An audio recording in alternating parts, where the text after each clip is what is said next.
19th of May 1919 is my birthday. Mustafa Kemal was born in Salonika. Atatürk was born in Samsun. He announced his date of birth as of 19th of May. Citizens of Samsun have every right to be proud of their contribution to the national struggle. National unity is not possible under enemy bayonets. However, on free country soil, patriotic, self-sacrificing companions can work for the homeland's independence and freedom of our nation. And that is why I am going from Mustafa Kemal to Atatürk. While the boat taking me from Istanbul to Samsun was leaving the Bosphorus and entering the Black Sea, I looked at Istanbul's horizon. My eyes filled with tears. I cried for the citizens of Istanbul who had no means of defense, heart and conscience bleeding, brains burning.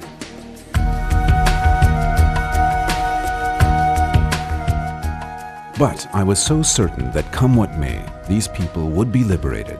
That certainty became a reason of defense for me. To save our holy and blessed country, all intellectuals, everyone has to be ready. We will not go to Istanbul. Anatolia is the biggest treasure. In the bosom of our homeland, together, until we die, we are going to search and try to obtain a way of liberation. The obligation to leave Istanbul was due to the grievous conditions that had formed in Istanbul. My purpose in crossing to Anatolia was, in the middle of Anatolia, within the great mass of the Turkish nation, to lean on the Turkish nation's high character and unshakable determination and faith.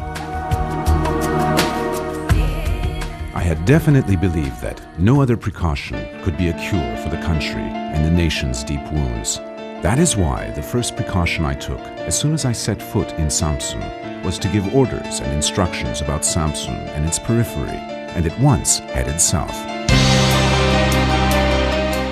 On the day the enemy invaded Izmir and had decided to tear apart the country, I left Istanbul and arrived in Samsun. In this beautiful and valuable city, foreign soldiers and officers were present. The people of this beautiful city's connection with Anatolia had been cut by foreign soldiers in Merzifon. This city, open to the Black Sea, and its patriotic people were threatened by the enemy navy's cannons.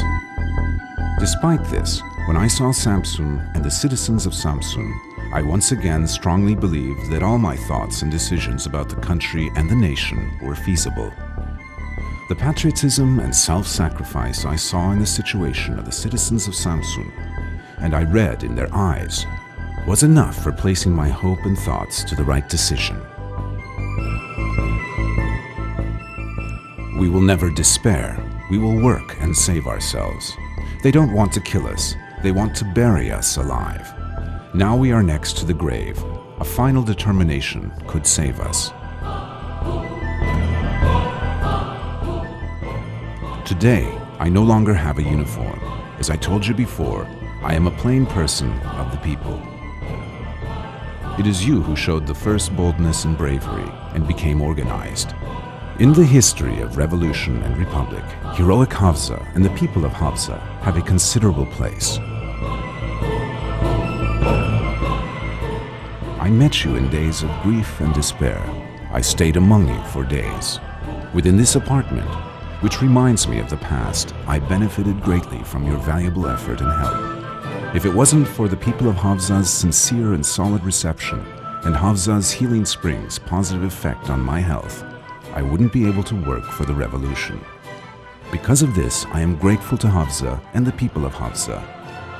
I will preserve my soul bond forever, and I will never forget you.